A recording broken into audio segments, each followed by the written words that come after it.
पूर्णस्य पूर्णमादाय पूर्णमेवावशिष्यते। ॐ शान्ति ॐ सहना भवतु सहनौ भुनक्तु सह वीर्यं करवावहै तेजस्विनावधीतमस्तु मा विद्विषावहै। ॐ शान्ति शान्ति।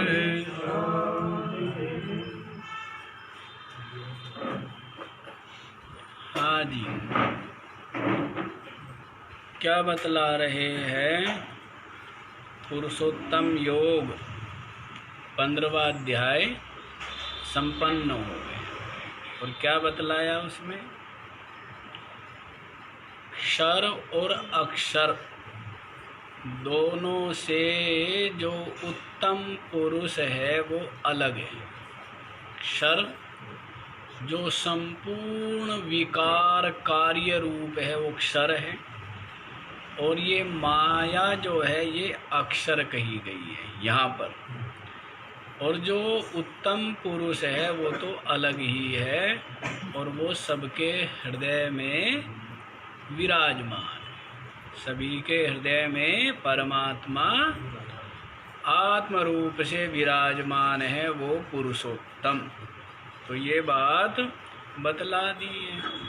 और ये भी बतला दिया है कि इस प्रकार क्षर और अक्षर अलग भिन्न जो पुरुषोत्तम को जानता है वो क्या है? वही वास्तव में सर्वविद है, और वही बुद्धिमान है, और वही कृतकृत्य हो गया। जो करना योग्य है वो उसने कर लिया, उसके लिए कुछ करना कोई कर्तव्य शेष नहीं रहा है। तो ये बात जो है वो 15वें अध्याय में पूर्ण हो गई है। तो जो वेद का तात्पर्य,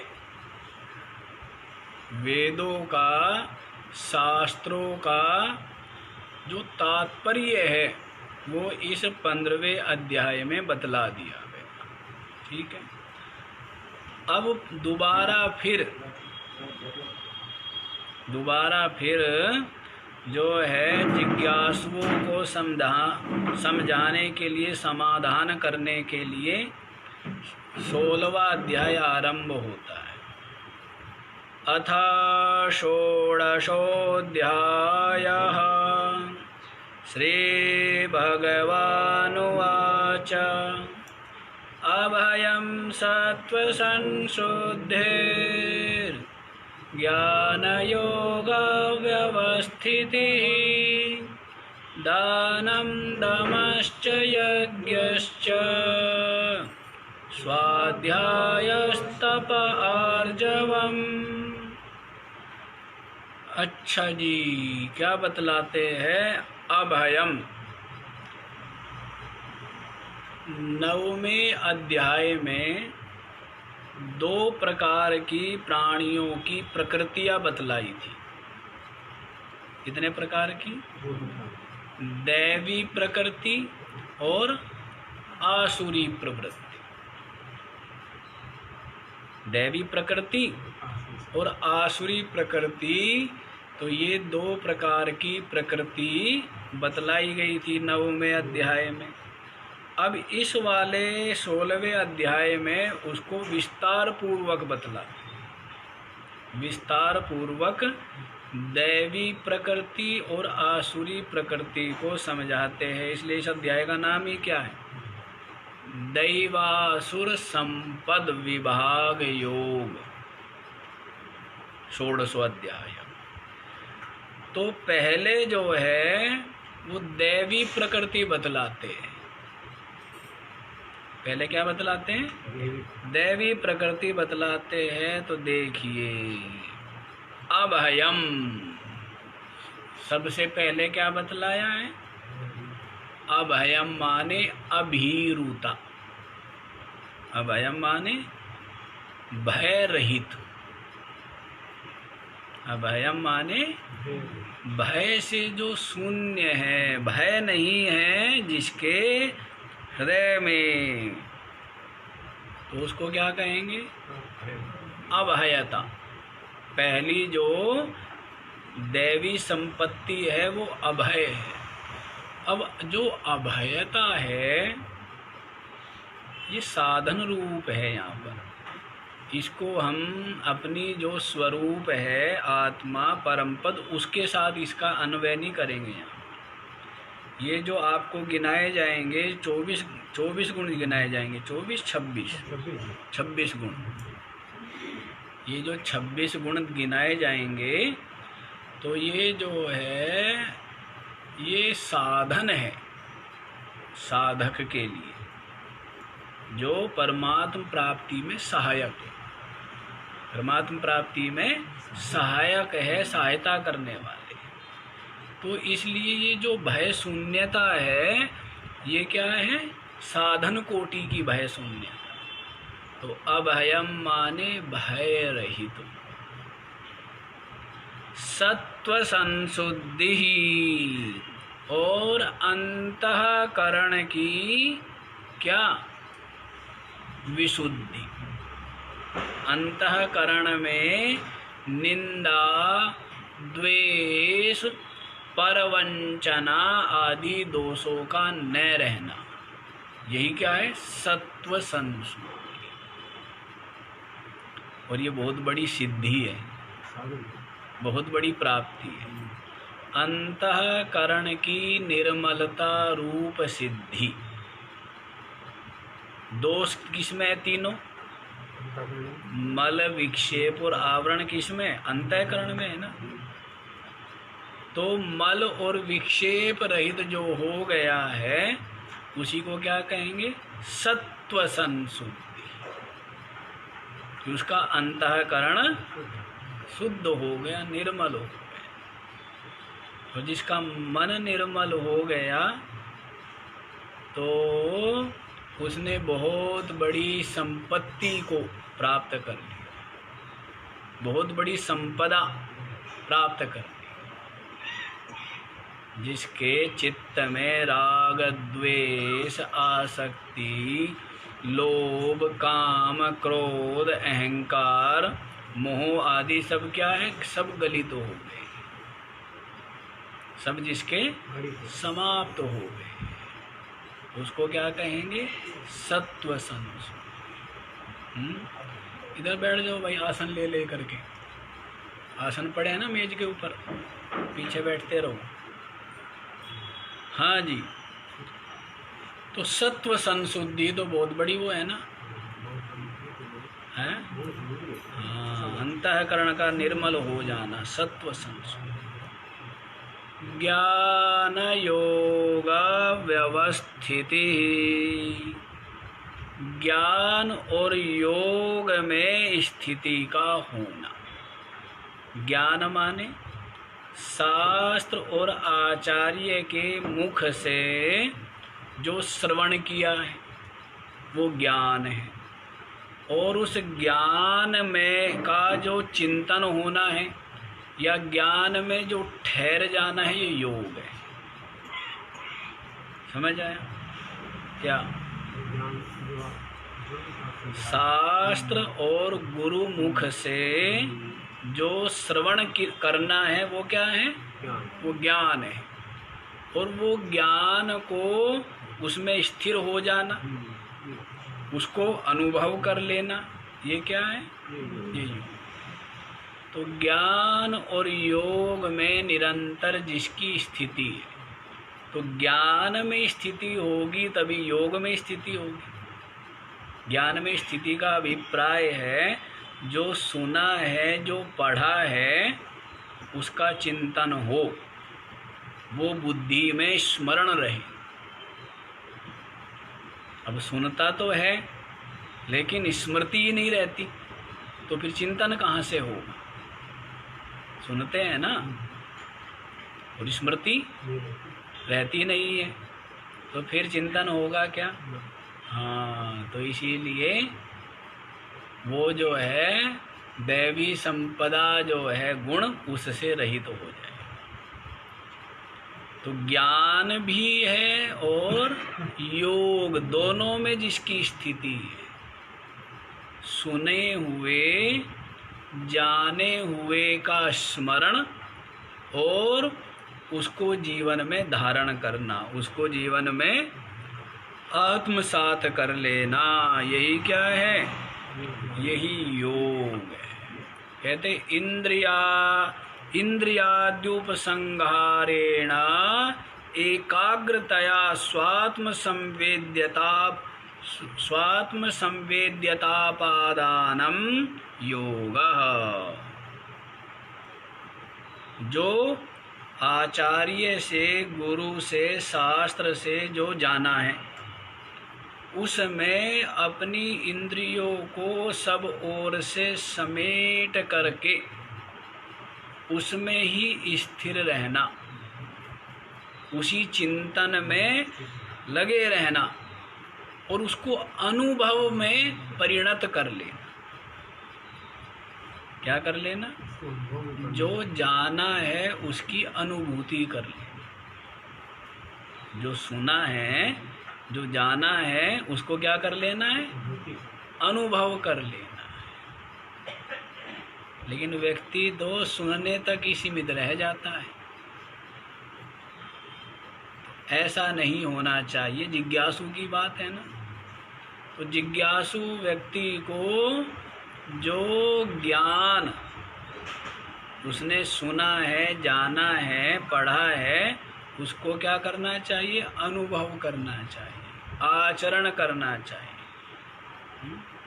ज्ञान हो कि पानी जो है प्यास बुझाता है, तो उससे प्यास तो नहीं बुझेगी ना। प्यास कब बुझेगी? प्यास लगी, पानी पिया, प्यास शांत होगी, तो अनुभव हो गया ना। क्या हुआ? अनुभव। तो इसको कहेंगे ज्ञान योग व्यवस्थिति। कितने साधन बतला दिए, कितनी संपत्ति बतलाई। संपत्ति है ये साधक के लिए धन है, संपदा है। जैसे संसारी लोग धन पद आदि के संग्रह में लगे रहते हैं निरंतर, इसी प्रकार जिज्ञासुओं को इन साधनों का क्या करना चाहिए? इन संपत्तियों का संग्रह करना चाहिए। कितनी बतला दी? हाँ जी। अभयम सत्व संशुद्धि ज्ञान योग व्यवस्थित, 3 हुई ना। हैं? अभयम माने भय रहित, और सत्व संशुद्धि माने अंतःकरण व्यवहार में भी कुटिलता आदि का परित्याग हो। व्यवहार काल में भी। अब व्यक्ति जब तक मठ में है, गुरु आश्रम आदि गुरुद्वारे में है, तब तक तो सात्विक भाव है, और व्यवहार व्यापार में फिर वही झूठ कपट आदि का आश्रय ले लेता है। तो ऐसा नहीं, व्यवहार में भी जो कुटिलता आदि नहीं ग्रहण करता है, दूसरों को नहीं ठगने का भाव है। आजकल तो ठगने का भाव है। सब एक दूसरे को ठग रहे हैं, लग ये रहा है कि हम ठग रहे हैं, ठगे खुद ही जा रहे हैं। सबको भ्रम हो रहा है कि हम ठग रहे हैं, सभी को भ्रम है, पर ठगे तो स्वयं ही जाते हैं। तो सत्व संशुद्धि माने क्या है? व्यवहार भी जिसका विशुद्ध बना रहे, व्यवहार में भी विकार, ये जो दोष है, इनको अपने चित्त में ना ले करके आना, ये सत्व संशुद्धि। और ज्ञान योग व्यवस्थिति आपको बतलाई दी है। शास्त्र आचार्य के द्वारा जो ज्ञान प्राप्त हुआ है, और उसमें निरंतर अपनी इंद्रियों को, चित्त को समाहित करके उसको अनुभव कर लेना, ये क्या है? ये योग है। तो ये 3 साधन बतला दिए। अब ये जो बाकी कितने बच गए? 23।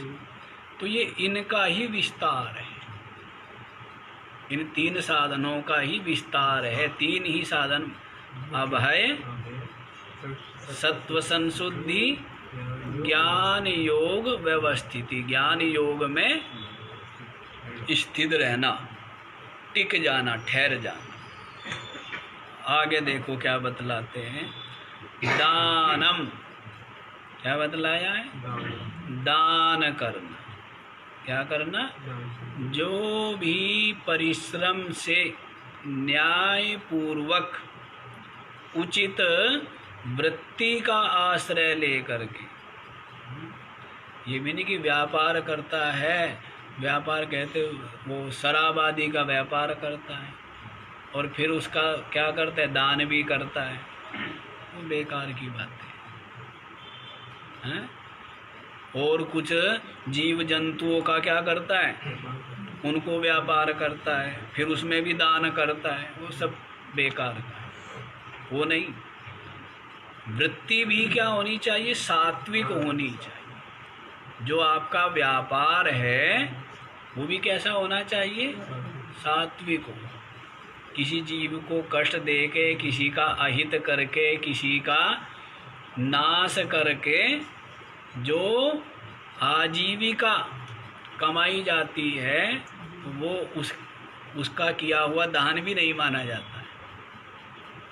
दानम, जो उचित वृत्ति का आश्रय लेकर के और न्याय और परिश्रम पूर्वक जो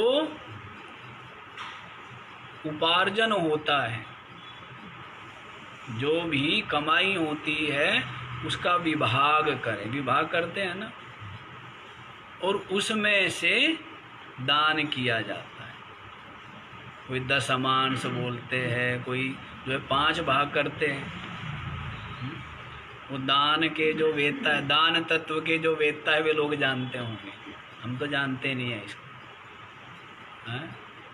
हाँ, एक बार हमें लोग कहने लगे एक जगह कि महाराज जी दान के ऊपर थोड़ा सा आप सुनाएंगे। मैंने कहा भाई मैंने सभी विषयों पर सुना है, आज तक दान पे सुनाया नहीं, ना मैं सुनाऊंगा। नहीं तो लोग सोचेंगे भाई पंडित जी महाराज की तरह है क्या, हाँ, दक्षिणा के लिए प्रेरणा कर रहे हैं। तो हमने कभी इस विषय में कोई ज़्यादा सुनाया नहीं है, कभी कहा नहीं है। यहाँ तो कह सकते हैं क्योंकि तो स्वाध्याय है। तो दान से समझ आया उतना ही बहुत है, ज़्यादा लंबी चौड़ी व्याख्या नहीं करते हैं। ये तो दान के विषय में पता तो हमें बहुत है। बताइए तो जी थोड़ा बहुत। सबसे बड़ा दान है अभय दान। सबसे बड़ा दान क्या है? अभय दान। गोदान न गो प्रदानम न मही प्रदानम न चान्न दानम न स्वर्ण दानम यथा वदन्ति ह बुधा प्रधानम सर्वेषु दानेषु अभय प्रधान। गाय का दान बड़ा दान नहीं है, धरती का दान बड़ा दान नहीं है, अन्नदान भी बड़ा दान नहीं है, सोने का दान भी बड़ा दान नहीं है। सबसे बड़ा दान क्या है? अभय दान। जीव मात्र को अभय दे देना, किसी को भी भय ना देना, पीड़ा का न देना। अहिंसा का जो भाव है ना, अहिंसा का भाव, व्यक्ति और भी जीवन में कुछ पालन ना कर पाए, अरे बात नहीं करनी भाई, ये फिर वहाँ जाओ। अहिंसा जो है, व्यक्ति जीवन में और भी कुछ ना कर सके, केवल अहिंसा का भी पालन कर लेना कि मन वाणी शरीर से किसी भी जीव की हिंसा ना करे, तो कम से कम उसकी दुर्गति नहीं होगी, पतन नहीं होगा उसका। इतना भी कम से कम कर ले। मन, वाणी, शरीर के व्यवहार व्यापार के द्वारा किसी को की भी हिंसा न करे। अहिंसा वृत्ति, इसलिए अहिंसा को कितना बड़ा महत्व दिया है जैनियों में तो विशेष है? अहिंसा परमो धर्मः।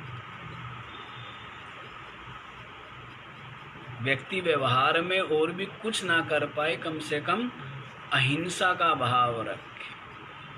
लेकिन हिंसा का भाव आ जाता है ना, क्या जैसे लूटना भी या अधिक मुनाफा कमाना भी, वो भी क्या हो गई, वो भी हिंसा हो गई, वो भी हिंसा हो गई। अहिंसा का भाव ये अच्छी चीज है। तो अभय प्रदान जो है, अभय दान सबसे बड़ा दान का।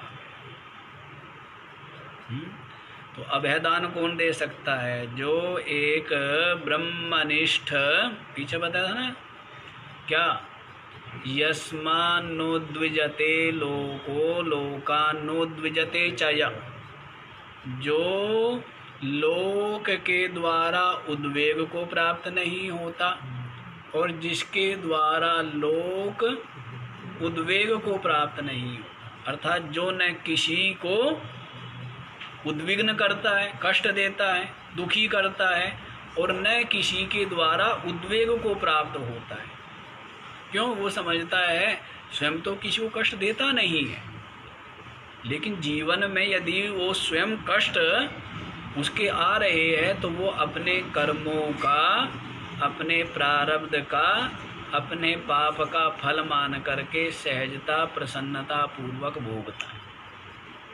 ये नहीं कहता कि इसने मेरे को दुख दिया है, या इसने मेरा अपमान किया है, या इसने मेरा अहित किया है। और करता भी कोई नहीं है, अपने ही तो कर्म करा रहे हैं ना। किसी की क्या हिम्मत है कि कोई आपका अहित कर दे? है किसी में कोई शक्ति? कर सकता है कोई किसी का अहित? यदि कोई हित करेगा तो किसका कर सकता है? केवल अपना। और किसी का अहित कर सकता है तो किसका? केवल अपना। किसका? यदि आप हित कर रहे हो, आपको लगता है कि मैंने भूखे को भोजन करा दिया, मैंने उसका हित किया, आपने उसका हित नहीं किया, अपना हित कर लिया है। पहली बात तो आपके सामने ऐसी परिस्थिति नहीं आएगी क्योंकि आपने भूखे को भोजन करा दिया। और यदि कभी किसी कारणवश ये परिस्थिति आ भी गई तो आपको भोजन कराने वाला पहले मिल जाएगा, क्योंकि जो आपने बोया है वही तो मिलेगा ना, वही तो काटते हो। तो आप, यदि आपने किसी प्यासे को पानी पिलाया है, आपने उसको नहीं पिलाया, आपने स्वयं पानी पी लिया, आपको भी पानी पिलाने वाला खड़ा हुआ मिलेगा जब आपको प्यास लगी। तो हित भी केवल अपना कर सकता है, और अहित केवल अब ऐसा लगता है कि मैंने उसका अहित कर दिया, उसका बुरा लगता है। यहाँ सब कुछ अपने ऊपर आता है लौट करके, ठीक है ना। तो हित भी अपना ही कर सकते, अहित भी अपना ही कर सकते। न दूर आपके अंदर इतनी शक्ति नहीं है कि आप किसी का हित कर सको या किसी का अहित कर सको, आप में है ही नहीं। हित भी अपना, पर ये कहाँ बैठती है? छोटी छोटी बातें खोपड़ी में। आदमी बड़ी बड़ी बातें जानता है और बड़ी बड़ी बातों का भाषण भी दे लेता है, लेकिन ये छोटी छोटी बातें शायद जानते ही नहीं होंगे, इसलिए आचरण नहीं करते। ऐसा जानते तो है, बुद्धि बैठती भी है, बैठाते नहीं है, हैं? तमोगुण ऐसा भरा हुआ है, स्वार्थ ऐसा भरा हुआ है, मूढ़ता अविवेक बुद्धि में ऐसी भरी हुई है कि देखते हुए भी जान रहा है कि मैं उसका अहित कर रहा हूँ, और जो हम करते हैं वही मिलेगा, वही भोगते हैं, जान रहा है, लेकिन उसके पश्चात भी आदत से मजबूर। तमोगुण है, अविवेक है, उसके पाप जो है ना उसको सही रास्ते पर चलने नहीं देते। अच्छा जी, तो यहीं पर आओ। दानम क्या बतलाया है? दान बता यथाशक्ति संविभागो अन्नादि नाम, अन्न आदि का यथाशक्ति अपनी अपनी शक्ति सामर्थ्य के अनुसार जो आवश्यकता वाले हैं उनको प्रदान करना, इसी का नाम क्या है? दान। बड़ी अच्छी हुआ है। सरकार भी तो दान ही करती है। सरकार क्या करती है? धनियों से छीन छीन करके और जो गरीब है उनको बांटती है ना। ये भी क्या हुआ? टैक्स लगाना, ये भी दान ही हुआ ना। कि जो जिनके पास अधिक है उनसे लेकर के और जिनके पास नहीं है उनको देना, ये क्या है? ये भी दान ही है। तो इसलिए सरकार करे उससे अच्छा ये आप स्वयं ही कर लो। सरकार करे उससे अच्छा क्या है? स्वयं।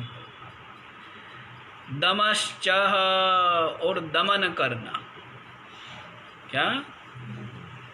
बाह्य करण संयम, बाह्य इंद्रियों को वश में करना यही दम है। अंतःकरण को वश में करना ये क्या है? शम है। इसको आगे बतलाएंगे, लेकिन यहाँ पर क्या बोला है?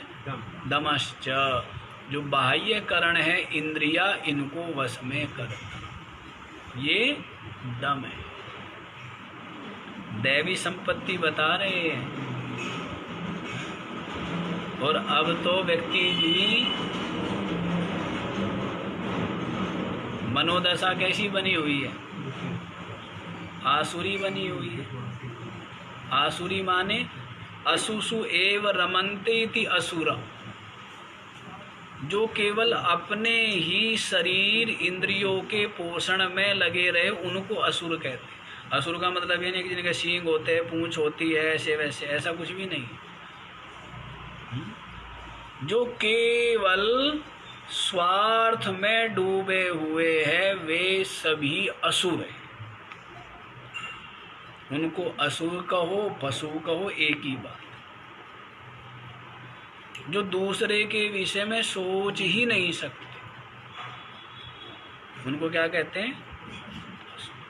समझ आया? असु माने प्राण, प्राणों को ही पुष्ट, इंद्रियों को ही पुष्ट करने में लगे रहे, वो असुर है। और तो ऐसे ही जाता है। और यहाँ पर अभी किसको समझा रहे हैं? दैवी संपदा बतला रहे हैं। और दैवी संपदा, आसुरी संपदा जो बतलाई जा रही है, किस लिए बतलाई जा रही है? कि दैवी संपद है मोक्ष के लिए और आसुरी संपदा है बंधन के लिए, नरक में जाने के लिए। इसलिए दोनों को समझना, दोनों को जानना जरूरी है, क्योंकि जाने बिना जो त्याग करने योग्य उसका त्याग नहीं होगा, जो ग्रहण करने योग्य है उसका ग्रहण नहीं होगा। तो जो दैवी संपद है वो क्या है? इंद्रियों का संयम। अब व्यक्ति क्या है? स्वेच्छाचार, क्या स्वेच्छाचरण चाहता है ना, स्वेच्छाचार में निमग्न रहना चाहता है। किसी प्रकार की है मर्यादा, सीमा, रोक टोक है, इनको स्वीकार, तो वो क्या स्थिति है? वो आसुरी स्थिति हुई ना। स्वेच्छाचार पशुता है, ये तो पशु होता है, हैं? हाँ, मनुष्य का तो सब कुछ मर्यादित तो होना चाहिए। पशु की तरह ही नहीं है कि जब उठे तभी खाना शुरू है, कोई समय नहीं है। अब मनुष्य को तो क्या हो, मर्यादा होती है हर चीज़ की। खाने की भी मर्यादा है, हाथ पैर आदि धो के कुल्ला वुल्ला करके खाने के बाद भी मर्यादा है, हैं? कुल्ला आदि करना, ये सब पशु के नहीं है ना। हाँ, तो इसलिए दमन करना, इंद्रियों को वश में रखना, अपनी इंद्रियों को संयत रखना, ये दैवी संपत्ति। यज्ञ च, और क्या है? यज्ञ, श्रौत स्मार्त यज्ञ। श्रौत यज्ञ क्या है? श्रुति प्रतिपादित जो यज्ञ, अग्निहोत्रादि यज्ञ वो क्या है? श्रौत यज्ञ। और स्मार्त यज्ञ क्या है? जो ये देव यज्ञ है, पितृ यज्ञ है, ब्रह्म यज्ञ है, ऋषि यज्ञ है, ये सब क्या है? ये स्मार्त यज्ञ। ये क्या है? स्मार्त यज्ञ। बतलाए थे ना, पंच प्रकार के पंच महायज्ञ पीछे बतलाए थे आपको। पंच महायज्ञ जो है पीछे बतला चुके। यदि आप बतला चुके और हम भूल चुके। चतुर्थ अध्याय में बड़े और पंचम अध्याय में बड़े विस्तार पूर्वक बतलाए हुए हैं सब। तो यज्ञ से अभिप्राय यहीं पर द्रव्य यज्ञ, तपो यज्ञ, योग यज्ञ, ये भी गिनाए थे ना अनेकों प्रकार के। कितने प्रकार के यज्ञ गिनाए थे? 6 हैं? 14 प्रकार के तो यज्ञ गिनाए थे आप। और यज्ञ का सीधा सा अर्थ बतलाया था, जिसमें स्वार्थ ना हो वो यज्ञ है। प्यासे व्यक्ति को पानी पिलाना क्या है? भूखे को भोजन कराना क्या है? ये भी यज्ञ है। और स्वाध्याय करना ये क्या है? ये भी यज्ञ। तप करना भी यज्ञ है। जप यज्ञ, जप यज्ञ तो बताइए, यज्ञानाम जप यज्ञोस्मि। जितने भी यज्ञ है उन सब में जप यज्ञ को श्रेष्ठ बतलाया था ना। और ये जो स्वाध्याय यज्ञ, ज्ञान यज्ञ, ज्ञान यज्ञ तो अंतिम है। ज्ञान यज्ञ के बराबर तो कोई यज्ञ ही नहीं है। जो सत्संग है, इसको क्या कहा था? ज्ञान यज्ञ। सत्संग माने जो परमात्म तत्व को समझाने वाला है, परमात्म तत्व की प्रति अभिरुचि पैदा करने वाला, परमात्म तत्व का जिसमें प्रतिपादन किया जाए, परमात्म तत्व का चिंतन हो, ऐसा जो यज्ञ है उसको ज्ञान यज्ञ कहते। तो ज्ञान यज्ञ तो सर्वश्रेष्ठ है। लेकिन श्रेष्ठ यज्ञ क्या है? उससे नीचे जप यज्ञ। उससे नीचे क्या है? जप यज्ञ। तो अनेकों प्रकार के यज्ञ बतलाए हैं। श्रौत स्मार्त यज्ञ तो मोटा सा मतलब समझ आया, स्वार्थ रहित। यज्ञ का मतलब तो लोग यही समझते हैं वेदी आदि बना करके हैं, और समिधा एकत्रित करके उसमें अग्नि को प्रज्वलित करना, उसमें सामग्री घृत आदि की आहुति देना, बस यही यज्ञ है। वो भी यज्ञ है, लेकिन अनेकों प्रकार के यज्ञ। ये श्वास प्रश्वास भी यज्ञ हैं? और प्राण अग्नि में आहुति देना ये भी यज्ञ है। इंद्रियों का संयम करना ये भी यज्ञ। अनेकों प्रकार के यज्ञ बतलाए थे ना। इंद्रियों में विषयों की आहुति देना ये भी यज्ञ है। अनेकों प्रकार के यज्ञ एवं बहुविधा यज्ञा वितता ब्राह्मणों मुखे कर्मजान विदितान सर्वान एवं ज्ञात्वा विमोक्ष्यसि। अनेकों प्रकार के यज्ञ बतलाए गए, लेकिन सबके सब यज्ञ क्या है? ये कर्मजान है, कर्मजन्य है। क्या है ये? कर्म से उत्पन्न होने वाले हैं। लेकिन जो ज्ञानी है, जो परमात्म तत्व को पाना चाहता है, जीवन में अनुभव करना चाहता है, वो इनसे आगे बढ़ जाता है। वो इन सब यज्ञों को छोड़ करके और इनसे आगे बढ़ जाता है। अच्छा जी, यहीं पर आइए। तो यज्ञ भी क्या है? एक संपदा है, दैवी संपदा। स्वाध्याय, और जो श्रुतियाँ है, जो ऋचाएँ हैं, उनका पाठ करना, बिना अर्थ के विचार किए उच्चारण करना, उसको क्या बोलते? पाठ। अर्थ, जैसे अभी इन लोगों ने किया ना ग्रंथ का पाठ, तो अर्थ का विचार थोड़े ही किया इन्होंने, पाठ कर दिया है। तो उसको कहते स्वाध्याय। यहाँ पर उसको क्या कहा है? बिना अर्थ का अन्वेषण किए, आलोचना किए जो पुण्य पाठ करना है उसको क्या कहते? स्वाध्याय। उससे पुण्य तो मिलता है, लेकिन यदि अर्थ विचार पूर्वक किया जाए तो विशेष पुण्य मिलता है, और यदि उस अर्थ को चिंतन किया जाए तो और विशेष बात है। और किए हुए अर्थ को यदि जीवन में आत्मसात कर लिया जाए, आचरण कर लिया जाए, तो वास्तविक बात तो वही है। ये जो वाणी है, ऋचाएँ है, किस लिए?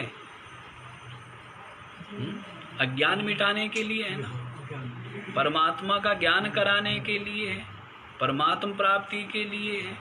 तो इसलिए वो तो साधारण लाभ हुआ खाली पाठ कर देना। विशेष लाभ कब है? विशेष लाभ है जीवन में उसको आत्मसात कर लेना, अनुभव कर लेना, उसमें विराजमान रहना, उसमें स्थित रहना, निरंतर संसार का व्यवहार करते हुए भी। जैसे कहीं सत्यनिष्ठ होते हैं, व्यवहार करेंगे, व्यापार करेंगे, जो जो कर्तव्य वो भी करेंगे, लेकिन सत्य को नहीं छोड़ेंगे। सत्यनिष्ठ है ना, क्या सत्य को पकड़ करके रखेंगे व्यवहार में भी। और जब व्यवहार नहीं कर रहा है तब व्यक्ति सत्य को पकड़े हुए, तो ये कोई बड़ी बात नहीं है। व्यवहार में भी सत्य को उसी दृढ़ता पूर्वक पकड़े रहना, असत्य को बिल्कुल भी अवकाश न देना, उसको कहेंगे सत्यनिष्ठ, धर्मनिष्ठ, कर्तव्यनिष्ठ। ऐसे ही ज्ञानी क्या होता है? परमात्मनिष्ठ। ज्ञानी क्या होता है? व्यवहार कर रहा है, लेकिन उसकी निष्ठा कहाँ पर है? जैसे मजदूर मजदूरी कर रहा है, लेकिन उसकी निष्ठा कहाँ पर है? वेतन में है ना, मजदूरी पर है।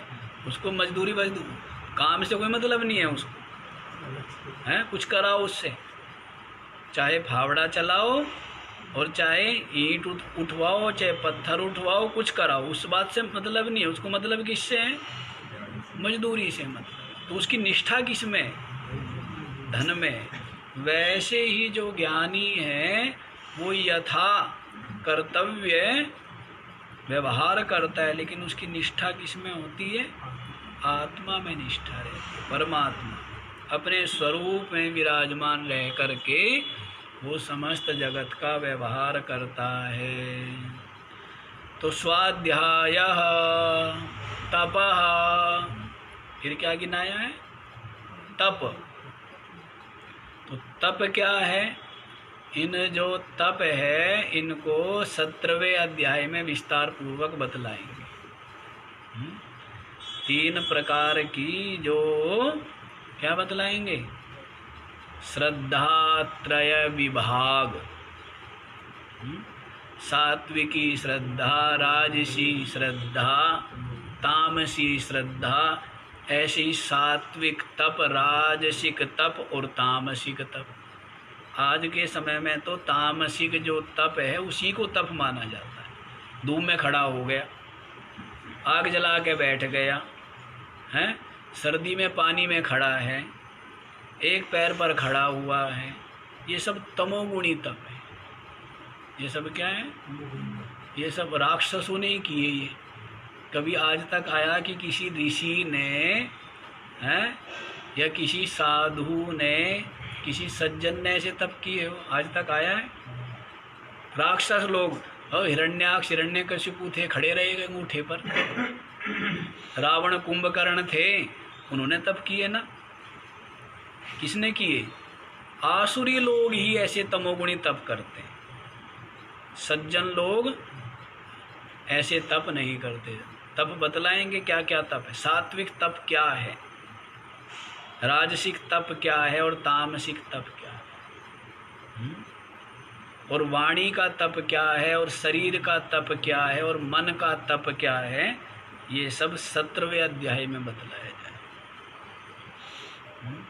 तो तमोगुणी तप का आश्रय लोगे तो फल भी क्या मिलेगा, तमोगुणी फल मिलेगा और अल्प फल मिलेगा। एक बार प्रसिद्धि हो जाएगी, अजी वो तो आग के धूने जला करके थे, 42 धूने जला करके बैठा हुआ, तो बड़ी वाहवाही होगी, दूर दूर तक प्रशंसा होगी, प्रसिद्धि होगी, हैं, बड़ा भंडारा होगा। मिल गया उसको फल, बस उतना ही, इतने दिन बेचारा आग में तपा, उतना ही फल मिलना था, इतना ही फल था उसका बस। सात्विक तप क्या है, यही अपने मन और अपनी इंद्रियों का, अपने शरीर का संयमन करना, सात्विक विचार से युक्त रहना, स्वाध्याय चिंतन आदि में लगे रहना, परायण होना, ये सात्विक तप है। और एक बात तो मैंने आपको बताई है ना पहले भी, चलो यही कर लेते हैं कि संसार में चर्चा किसकी होती है, मूर्खों की नहीं। संसार में प्रसिद्धि, प्रशंसा, चर्चा किसकी होती है, समझदारों की नहीं होती है, मूर्खों की हुआ करती है, नहीं बताया था ना।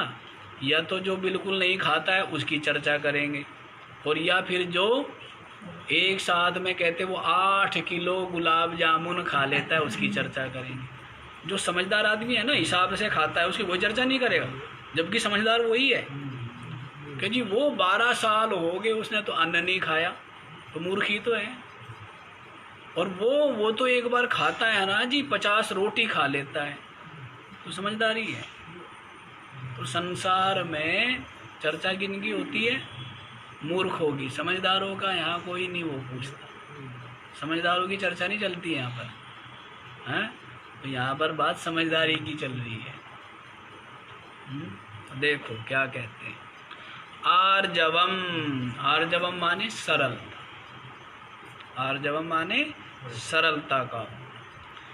तो एक बार और देख लीजिए क्या क्या बतलाए है। अभय, भय शून्य, सत्व संशुद्धि माने अंतःकरण की निर्मलता, ज्ञान योग व्यवस्थिति, ज्ञान और योग में जिसका बुद्धि ठहरी हुई है, दान जो यथाशक्ति क्या करता है, आवश्यकता वालों को प्रदान करता है, दमः च और जिसने अपनी बाह्य इंद्रियों का संयमन किया।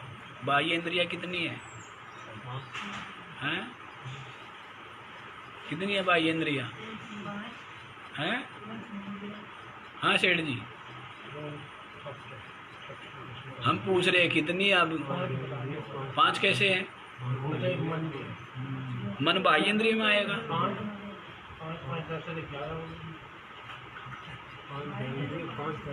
ऐसे कैसे लोग हैं, बूढ़ों को पढ़ाने से ऐसे अपयश मिलता है। बाह्य इंद्रिया है 10, कितनी, अब याद आ गई आपके, कितनी है? ये जो 10 इंद्रिया है ना, 5 कर्मेंद्रिया और 5 कर्मेंद्रिया, ये सब की सब क्या है, 10 की 10 इंद्रिया बाह्य, बाहर की ओर ही दौड़ है ना इनकी, इसलिए इनको क्या बोलते हैं, बाह्य इंद्रिया, बाह्य करण। और अंतर इंद्रिय कितनी है, हैं? कौन कौन सी? एक ही बोलो ना, अंतःकरण। 4 भेद है उसका, ठीक है। तो अंतर इंद्रिय अंतःकरण है मन, जिसको मन भी कहेंगे, और बाह्य करण कितने हैं, 10। तो इन 10 इंद्रियों को वश में रखना, ये क्या हुआ, दमन। यज्ञ, लौकिक वैदिक यज्ञ, और स्वाध्याय करना माने ऋग्वेद आदि ऋचाओं का पाठ करना, और तप और सरलता, ये सब क्या है, दैवी संपत्ति आपको गिना रहे हैं। आगे भी देख लीजिए, आज ज़्यादा धीमे हो गए हम। अहिंसा सत्यम क्रोध त्यागः शान्तिरपैशुनम् दया भूतेष्वलोलुप्त्वं मार्दवं ह्रीरचापलम् अहिंसा सत्यम अक्रोधः त्यागः शान्तिः अपैशुनम् दया भूतेषु अलोलुप्त्वं मार्दवं ह्रीः अचापलम् अहिंसा। आ गया ना? अहिंसा माने पर पीड़ा वर्जनम, या किसी भी अन्य जीव को, प्राणी को पीड़ा न देना, ये अहिंसा है। सारा उपदेश सुना करके और हम इतना ही कहते कि व्यक्ति और भी कुछ ना कर पाए, कम से कम अहिंसा को तो जीवन में अपना ही, चाहे मनुष्य हो और चाहे कोई भी जीव मात्र, प्राणी मात्र हो, किसी की भी हिंसा मत करो। इतना तो कम से कम कर लो यदि अपना भला चाहते हो, कि हमारी दुर्गति ना हो, हमें उन निम्न योनियों में कष्ट ना भोगना पड़े, उन निम्न योनियों में दुख ना भोगना पड़े। इतना यदि आप चाहते हो तो इतना सा काम तो कर ही लोगे। हिंसा का त्याग, अहिंसा। सत्यम, क्या? सत्य भाषण। सत्य भाषण, इसको प्रतिष्ठा कहा गया है। जैसे आप मकान बनाते हो ना, तो मकान कहाँ बनाते हो? जमीन पर बनाते हो। कहाँ पर बनाते हो? मकान बनाना है तो आप पूछते हैं हाँ भाई कहाँ बनाना है, जमीन कहाँ है? तो जमीन के ऊपर बनेगा ना, प्लाट के ऊपर। तो वैसी सत्य जो है ना, ये प्लाट है। सत्य क्या है? जिस व्यक्ति के जीवन में सत्य भाषण नहीं है, अध्यात्म में वो उन्नति कर ही नहीं सकता। कई बार अब ये आज के संसारी जीवों के सामने ये सब चर्चा करते हुए पता नहीं उनको सुनते हुए संकोच होता है या नहीं होता, लेकिन हमें सब चर्चा करते हुए संकोच जरूर होता है, क्योंकि व्यवहार तो बिल्कुल उलट ही है ना। आज तो व्यक्ति झूठ बोलना परम आवश्यक समझता है अपने जीवन जीने के लिए, जब कोई आवश्यकता नहीं है झूठ बोलने की, कहीं भी जरूरत नहीं है। पर लोग कहते हैं कि जी झूठ बोले बिना, और बिना बात ही बोलते रहेंगे, वैसे भी बिना बात भी आदत बन गई ना। और मैंने पहले भी कहा है, जैसे कई बार कहता हूँ, कोई व्यक्ति झूठ बोल रहा है किसी कारण से, समझ में भी आता है, और जो बिना किसी कारण के झूठ बोल रहा है, तो समझ लो उस व्यक्ति की स्थिति क्या है। एक व्यक्ति लोभ के कारण से झूठ बोल रहा है, समझ तो आ रहा है, क्योंकि उसके झूठ बोलने का आधार क्या है? लोभ है। एक व्यक्ति बिना बात झूठ बोल रहा है, जैसे देखा सांप इतना बड़ा और क्या मैंने इतना बड़ा सांप देखा है, तो इसका मतलब क्या? जबकि कोई उससे कोई उसको लाभ नहीं मिलेगा, कुछ मिलना नहीं है, लेकिन उससे ये बात समझ में आती है कि झूठ इसके अंदर ऐसे रचा पचा हुआ है, ऐसा स्वभाव बन गया कि बेचारा सत्य बोल ही नहीं सकता। इतना बुद्धि पर क्या हावी हो गया झूठ, स्वभाव बन गया। लोभ से जो झूठ बोल रहा है ना, वो झूठ बोलना छोड़ सकता है। लोभ के कारण या अन्य किसी कारण से झूठ जो बोल रहा है, वो झूठ बोलना छोड़ सकता है। और जो बिना बात झूठ बोल रहा है ना, उसका झूठ बोलना छोड़ना बड़ा कठिन काम। अब आप ये देख लो, व्यक्ति आज के समय में झूठ बोलना क्या हो गया है? तो मान लीजिए ऋषिकेश, कहेगा क्या? मैं हरिद्वार हूँ। तो इसका मतलब क्या है? इसका मतलब ये है, कोई मतलब नहीं है, कुछ नहीं है, यूं ही। जैसे है नीचे, कहेगा मैं ऊपर हूँ, ऊपर है तो कहेगा मैं नीचे हूँ, तो स्वभाव बन गया। तो उसका तो कोई भला नहीं कर सकता। झूठ बोलने वाले का तो किसी भी प्रकार कल्याण नहीं। इसलिए सत्य को गिना गया है दैवी संपत्ति। सत्य भाषण परम आवश्यक है।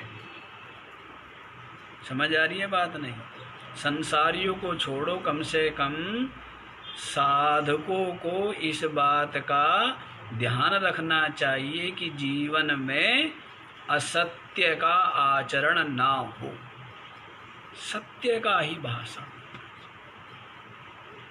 क्योंकि सत्य ही प्रतिष्ठा है। सत्य है तो फिर बाकी के साधन अपने आप आते चले जाएंगे। सत्य नहीं है तो आसक्ति भी नहीं छूटेगी। सत्य नहीं है अंतर्मुखता भी नहीं आएगी। सत्य नहीं है वैराग्य भी नहीं होगा। सत्य नहीं है परमात्म चिंतन भी नहीं होगा। सत्य नहीं है परमात्म निष्ठा तो दूर की बात है। सत्य, ठीक है ना? तो भ्रम में रहता है। किस में रहता है? झूठ में रहता है, और स्वयं भी बेचारा झूठ में ही है। झूठ का ही वो बोलता है, झूठ ही लेना, झूठ ही देना, झूठ ही भोजन, झूठ चबेना। अब तो झूठ ही झूठ है सब। लेना देना भी झूठ, भोजन भी झूठ, चबेना भी झूठ, सब कुछ झूठ ही झूठ। तो सत्यम, सत्य कहा है। सत्य क्या? प्रिय अनृत भाषणम। कई लोग कहते हैं कि जी मैं तो सच बोलता हूँ, किसी को बुरा लगे भला लगे। ऐसे भी बड़े मिल जाते हैं अपने आप खुद ही सर्टिफिकेट देने वाले अपने आप को कि जी मैं तो सत्य बोलता हूँ, किसी को बुरा लगे भला। मूर्ख है तू। किसी को बुरा लगे ऐसा सत्य बोलता है, तेरे बराबर कौन मूर्ख होगा? उस व्यक्ति को क्या कहते हैं? मूढ़ है वो। सत्य कैसा होना चाहिए? प्रिय होना जरूरी है। सत्यम ब्रूयात प्रियम ब्रूयात, माँ ब्रूयात सत्यम अप्रियम। सत्य बोलो, प्रिय बोलो, माँ ब्रूयात सत्यम अप्रियम। ऐसा सत्य मत बोलो जो अप्रिय हो, जो किसी को दुख पहुंचाए। ऐसा सत्य नहीं बोलना चाहिए। तो समझ आए सत्य के लिए क्या कहा है? सत्य माने प्रियम, लेकिन मीठ प्रिय प्रिय हो और झूठ हो। प्रिय मतलब प्रिय तो हो लेकिन झूठ हो, ऐसा भी नहीं। प्रिय भी हो और साथ ही साथ झूठ भी ना हो, उसको कहते सत्य। तो सत्य बोलना। अक्रोध, अक्रोध, क्रोध का न करना मतलब परई आकृष्टस्य भीतस्य अभिहतस्य वा प्राप्तस्य क्रोधस्योपशमनम। दूसरों के द्वारा, दूसरे जो है आकृष्टस्य अभिहित अभिहतस्य च, दूसरा व्यक्ति आपके ऊपर रोष प्रकट कर रहा है और रोष में आकर के उसने आपको मार भी दिया, तो भी आपने उसकी प्रतिक्रिया नहीं की। बुरा तो लगा, आगे आएगा जिसमें बुरा भी नहीं लगेगा, उसको कहेंगे क्षमा। इसी में गिनाएंगे आगे वाले श्लोक में, आगे वाले में, हाँ आगे वाले। अक्रोध और क्षमा दोनों में भेद करते हैं। अक्रोध माने किसी ने आपके ऊपर रोष प्रकट किया, अपमान किया और उसने मार भी दिया, तो भी आपको बुरा तो जरूर लगा, लेकिन आपने उसका प्रतिकार नहीं किया, उसका उत्तर नहीं दिया, सहन कर लिया। ये तो हुआ अक्रोध। और क्षमा को क्या बतलाएंगे? किसी ने आपको दुर्वचन भी कहे, अपमान भी किया, मार भी दिया और आपको बुरा भी नहीं लगा, उसको क्या कहेंगे? क्षमा। तो बड़ी चीज है क्षमा। विष्णु का आता है ना क्या है? हाँ, क्या विष्णु का घट गया? हाँ, भृगु ने लात मारी है ना, कहते छाती में विष्णु की। तो विष्णु ने क्या कहा कि भाई तेरी जो है पैरों में चोट तो नहीं लगी, क्योंकि मेरी छाती तो कठोर है। तो फिर तभी भृगु ऋषि ने कहा कि भाई सबसे बड़ा तो इनमें ब्रह्मा विष्णु शिव में बड़ा कौन है? विष्णु ही है, क्योंकि वो सहनशील है, वो क्षमावान है। बड़ा कौन है? क्षमावान ही बड़ा है, जो क्षमा कर। इसलिए विष्णु बड़े माने गए इन तीनों देवों में। तो यहाँ पर भी देखो क्या कहते हैं, अक्रोधः, क्रोध का परित्याग, त्यागः संन्यासः पूर्वं दानस्योक्तत्वात्। संन्यास, त्याग माने संन्यास, संन्यास माने त्याग कर देना, आसक्ति। पुत्र वित्त की आसक्ति का परित्याग कर देना, किसी की भी आसक्ति का चित्त में न होना, इसको क्या कहेंगे? त्याग। ये भी दैवी संपदा में। जो जो परमात्म प्राप्ति में सहायक हो वो सब के सब क्या है? दैवी संपत्ति।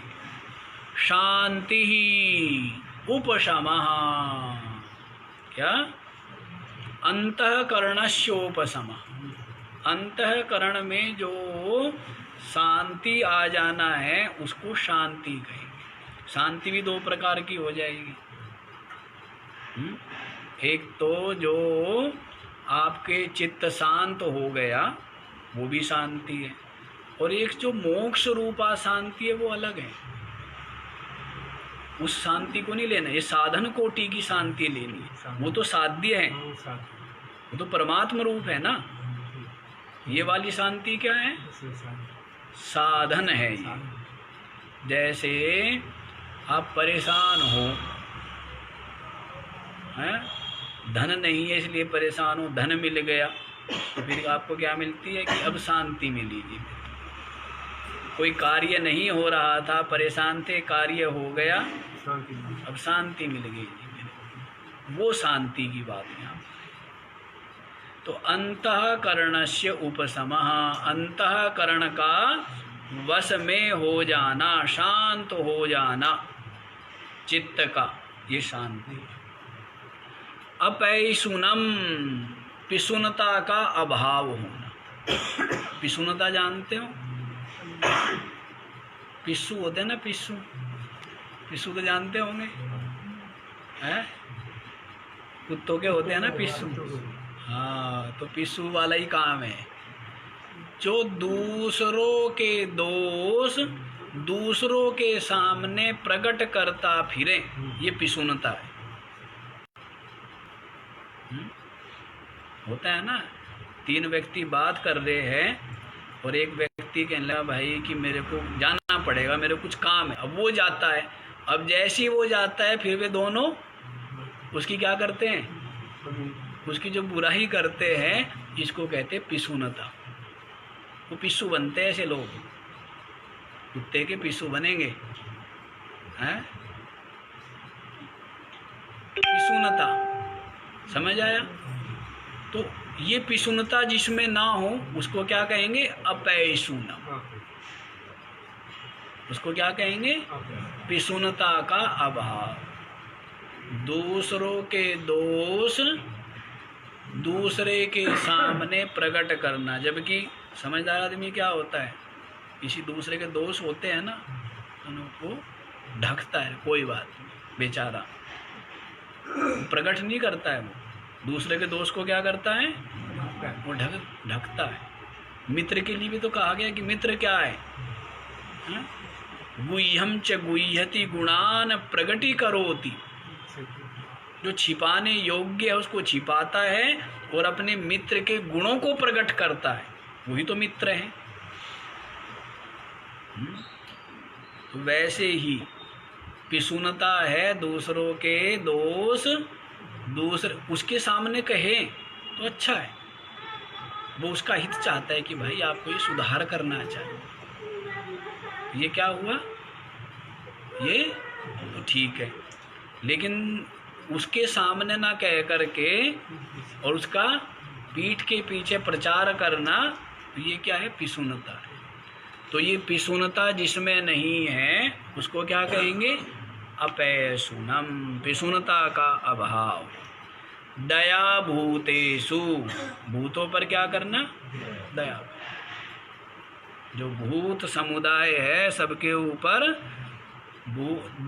दुखी जो लोग हैं, दीन आदि जो है उनके ऊपर दया करना, यही क्या है, यही दया है, कृपा।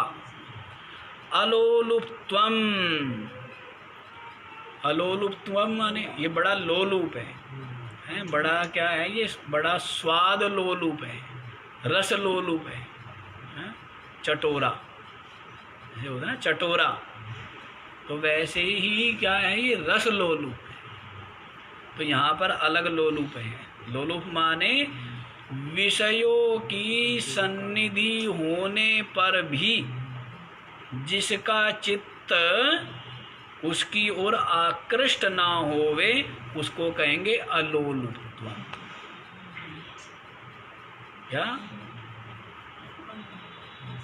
विषय सन्निधौ अविक्रिया, विषय की प्राप्ति होने पर भी जिसके चित्त में विकार उत्पन्न नहीं होता है। बहुत बड़ी बात है ना।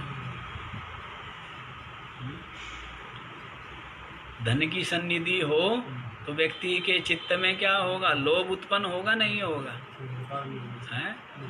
जो साधारण संसारी जीव है तो क्या होगा, लोभ होगा। लेकिन यहाँ साधक की बात चल रही है। किसकी बात, साधक की बात है। तो विषय सन्निधौ अपि अविक्रिया, विषय की सन्निधि होने पर भी जिसके चित्त में काम क्रोध लोभ आदि विकार उत्पन्न ना होवे, उसको क्या कहेंगे, अलोलुप। लोलुप, लोलुप कौन है, हाँ, जो उसकी आशा करता है? अरे बड़ा विषय लोलुप है ये, विषयों में ही जिसका चित्त लगा रहता है निरंतर, दिन रात, हाँ, उसी के ही चिंतन में जो लगा रहता है उसको क्या बोलते हैं, विषय लोलुप। और यहाँ पर क्या बतलाया, अलोलुप्त्वम, विषय प्राप्त भी हो जाए ना तो भी जिसका चित्त उनके सेवन के लिए आशा नहीं करता है, नहीं चाहता है, तो उसको कहेंगे अलोलुप्त्वम। मार्दवम माने मृदुता, सरलता, क्रूरता का अभाव। क्या, क्रूरता का अभाव। ह्री माने लज्जा, ह्री माने लज्जा। लज्जा किसमें, आजकल के लोगों को सत्कर्म में तो आती है लज्जा, और धूम्रपान करना हो, अब अक्षय भक्षण करना हो, तब उसमें लज्जा आती है क्या, है? जो ठीक काम है उसको, 2 मिनट की बात है, समाप्ति करो। क्या, सत्कर्म में क्या आती है, लज्जा आती है। और जिनमें लज्जा करनी चाहिए उनमें लज्जा नहीं करते हैं, उनमें लज्जा नहीं करते। अब अक्षय भक्षण में, झूठ बोलने में, वहाँ लज्जा नहीं आती है, सत्य बोलने में लज्जा आती है। ऐसी बुद्धि होगी। कितना परिवर्तन हो गया ये अभी 20-25 वर्षों में ही, ये सारा परिवर्तन अभी हुआ है 20-25 वर्षों में। गलत जगह बैठेगा लज्जा नहीं आएगी, और कहीं सत्संग, अच्छा ये भी भगत बन गया भाई, वहाँ लज्जानुभव खुद भी रहा, नहीं तो हाँ कहना चाहिए अच्छी बात है ना, हाँ मैं भगत हूँ, कौन सा गलत काम किया है। लेकिन जहाँ शराब आदि पियेंगे तो वहाँ लज्जा नहीं, उसमें लज्जा नहीं मानते आज, पहले इनमें लज्जा मानते थे। घृणा करते थे, अरे वो व्यक्ति तो शराब पीता है, तो उसको सब लोग बड़ी विचित्र दृष्टि से देखते थे। और आज तो अरे ये तो पीता ही नहीं, उसकी मजाक उड़ाएंगे हैं। इतना समय की विचित्रता हो गई। तो जहाँ लज्जा दे होनी चाहिए वहाँ लज्जा नहीं करते। तो क्या है लज्जा? जो कर्तव्य नहीं है उनमें, उनको करने में लज्जा का अनुभव कर, उसको क्या कहेंगे? लज्जारी। अचापलम माने चपलता। अरे बैठ जा शांति से, क्यों चपलता करता है? चपलता का मतलब क्या है? हाँ, जिसके हाथ पैर थोड़ी सी देर के लिए भी शांति से नहीं रहते, कुछ न कुछ हाथ पैर हिलाता ही रहेगा, जैसे हिलाते रहते हैं ना कई लोग, हैं? उसको कहेंगे चपलता। तो चपलता का जिसमें अभाव है। तो इस प्रकार से ये दैवी संपत्ति के गुण आपको गिना रहे हैं। और एक श्लोक में और है, इसको कल ही बतलाएंगे। और ये दैवी संपद मोक्ष के लिए है, परमात्मा प्राप्ति के लिए है। और आसुरी संपदा को ही गिनाएंगे अब चौथे श्लोक के बाद में, पूरे अध्याय में इसको गिनाएंगे, आसुरी संपदा विस्तार पूर्वक। क्योंकि दैवी संपदा तो निरंतर, अब तक दैवी संपदा ही बताई है। ये जो यज्ञ आदि है, ये जो निष्काम कर्म है, ये जो उपासना है, ये जो परमात्म चिंतन है, ये जो परमात्म निष्ठा है, ये परमात्म स्वरूप का जो वर्णन है, ये सब क्या है? ये दैवी संपत्ति है। और अब तक विस्तार पूर्वक वही चल रहा है। आसुरी संपत्ति अब इस अध्याय में विस्तार पूर्वक बतलाएंगे कि जो असुर लोग हैं उनका चिंतन कैसा होता है। तो इसको कल ही बतलाएंगे आज। पूर्णमिदं पूर्णात् पूर्णमुदच्यते